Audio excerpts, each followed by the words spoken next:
कि हम लोग इसको केवल कांग्रेस, स्मृति ईरानी, बीजेपी के एंड पे क्यों देखते हैं, इसके वाइडर वर्जन को देखते हैं ना। आइए ना थोड़ा बैकग्राउंड में चलते हैं। उन्होंने अपने हल्फनामे में किसी जमाने में कहा था कि मैं ग्रेजुएट हूँ, वो शिक्षा मंत्री नियुक्त की गई थी। बाद में उन्होंने बोला मैं तो भूल गई, मैं 12वीं पास हूँ। ताजा एक संस्कृति की बात होगी, जब हम देश में एक एजेंडा को देख रहे हैं, क्लियरली देख रहे हैं एजेंडा को, राइट, तो हम क्यों ना उनके रेस्टोरेंट के ऊपर बात करें। घबराने की बात तो होनी नहीं चाहिए, संसद में बाद में आई है, पहले संसद के पहले की पृष्ठभूमि को ले लेते हैं। आपने देखा उनका रेस्टोरेंट, उसके ऊपर स्टिकर चिपके हुए हैं। वो स्टिकर क्यों चिपकाए गए थे? और आप अगर किसी देश में तमाम करोड़ों भारतीयों को इंस्पायर कर रहे हैं, प्रेरित कर रहे हैं कि भाई हम हिंदुत्व को लेकर चल रहे हैं, अच्छी बात है ना, मैं भी हिंदू हूं, हिंदुत्व को लेकर चलते हैं। हिंदुत्व किसी के लिए नुकसानदेह नहीं है, पहली बात ये आप सब समझ लीजिए अपने मीडिया में। लेकिन फिर उनके रेस्टोरेंट में पोर्क या बीफ का आइटम क्या कर रहे हैं, ये मैं नहीं कह रहा हूं, ये आप नहीं कह रहे हैं, बराबर। वो कहते हैं मेरी 18 साल की बेटी, तो बार एंड रेस्टोरेंट कोई यूनिवर्सिटी तो नहीं है ना जो वो डिग्री लेने गई है वहां पे, कहीं ना कहीं उनको एडमिट करना होगा। आप एक बात को दूसरे बात से कनेक्ट करेंगे, अगर अधीर रंजन कुछ बोलते हैं गलत, उनको सजा का प्रावधान है, उनको बर्खास्त करेंगे, वो तो हमारा आपका पार्ट ही नहीं है। नहीं देखिए, राष्ट्रपति को ऐसे थोड़ी कहा जाता। पत्रकार महोदय, सबसे पहले मैं एक बात बोलूंगा, व्यक्तिगत टिप्पणी कोई भी करे उनको कानून का प्रावधान है। इस समय आप कौन होते हैं उसके लिए? लोकसभा अध्यक्ष है ना, राज्यसभा अध्यक्ष है ना, या मैं और आप है उसके लिए। लेकिन उनके रेस्टोरेंट कौन करेगा? 2021 में जिनकी डेथ हो गई थी उनके नाम पे और रेस्टोरेंट का लाइसेंस कैसे शुरू हो गया? उन्होंने बोला मेरी बेटी का रेस्टोरेंट था ही नहीं। आज से 2 साल पहले की ट्वीट में उन्होंने देखा कि गर्व महसूस है मुझे अपनी बेटी को लेके, तो ये 2 अलग अलग स्मृति ईरानी की जुड़वा बहनें तो नहीं है। आप इस बात की पहले इंक्वायरी कीजिए। Does she have another sister with the same face with the same physical aperture? ऐसा तो है नहीं, राइट। तो उन्होंने जब ये खुद एडमिट किया, आप उनको प्रोत्साहित कर, हर माँ हर बेटा के लिए करेगा, मैं भी अपने बच्चों के लिए करूंगा, सीधी बात है। लेकिन फिर आप इस बात को एडमिट कीजिए ना। आज आप क्यों बोल रहे हैं कि नहीं मेरी बेटी 18 साल की पढ़ाई कर रही है, वो रेस्टोरेंट में जो मेन्यू का आइटम है बर्गर खाते हुए, पोर्क बर्गर खाते हुए आपने देखा नहीं है क्या? वो वीडियो मैंने तो बनाई नहीं, गुड टाइम्स में आप देख सकते हैं। तो चीजों को लाने से पहले एक बार ना उनको भी हमें एक बात बोलना होगा।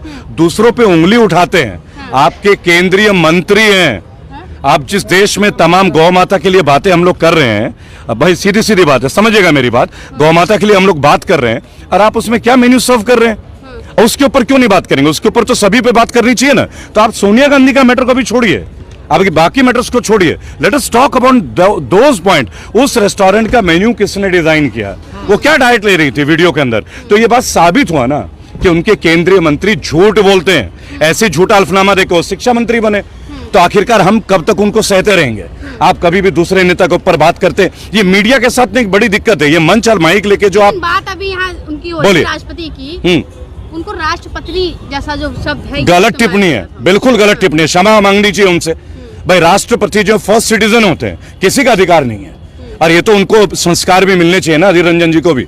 आप किसी नारी के लिए, आप जानते हैं भारत के प्रथम आदिवासी महिला वो राष्ट्रपति बनी, हमारे लिए गौरव का विषय है। तो ये अधिकार नहीं है कि आप राष्ट्रपति के ऊपर, चाहे वो कोई भी हो, चाहे आप हो, चाहे मैं हूं, चाहे कोई भी हो। लेकिन आरोप यही लग रहा है कि वो सम्मान नहीं कर रहे हैं, आदिवासी बनी है इसलिए। देखिए, आरोप लगाना प्रजातंत्र का एक छोटा सा पार्ट है, कोई भी लगा सकता है।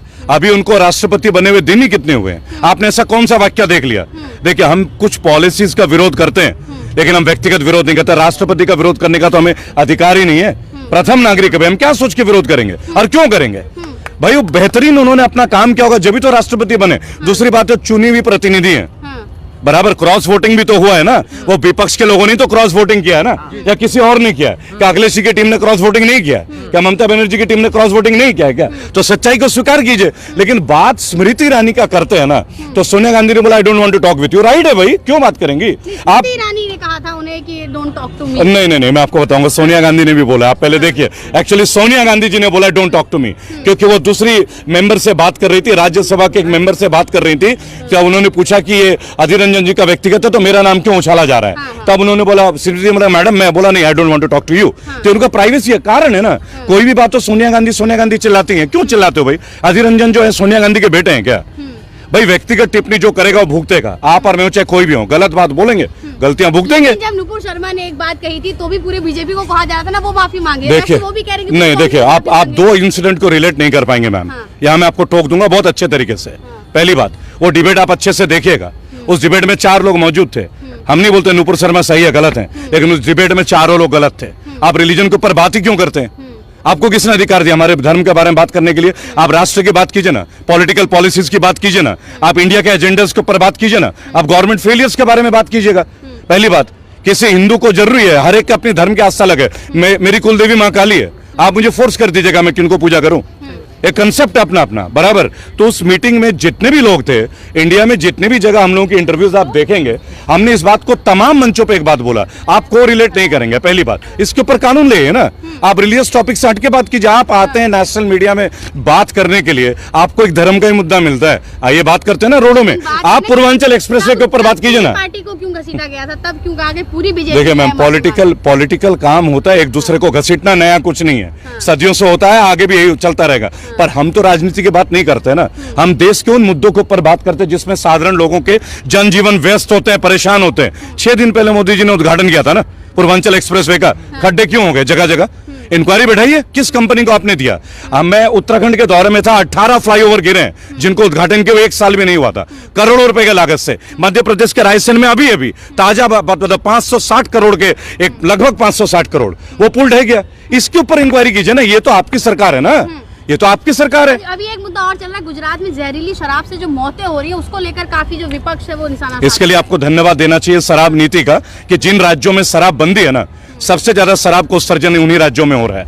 आप गुजरात का एक क्षेत्र पड़ता है नरोड़ा, मैं अभी वहीं से आया हूँ, वहां के सभासद है निकुल सिंह तोमर, मैं आपको ना मैं मिल गया हूँ, काफी युवा है, और मैं पूरे देश का यात्रा करता हूँ। खुलेआम शराब का काम चल रहा है, नया क्या है? इसका जवाब तो मोदी जी देंगे ना, इसका जवाब तो पटेल जी को देना पड़ेगा। ये जवाब मैं और आप क्या दें? जहरीली शराब से 28 लोगों की मृत्यु एक बात को साबित तो करती है ना कि ऑफिशियली आप मैन्युफैक्चर होने दे रहे हो शराब को।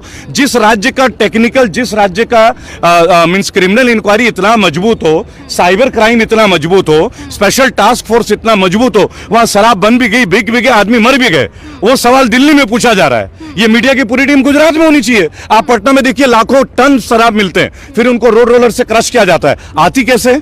क्या बॉर्डर पे चेकिंग नहीं है? हमारा आपका लाइसेंस नहीं है, हमारा आपका हेलमेट नहीं है, तो चलान घर में आ रहा है। और ये आपके आंखों के सामने ट्रकों में माल लेके जा रहा है, एम्बुलेंस में माल लेके जा रहा है, और पुलिस को और सिस्टम को इसकी जानकारी नहीं है क्या? सिंघम दिखाने के लिए आपको एक रिलेट कर दूं, फिर आप प्रश्न पूछेगा।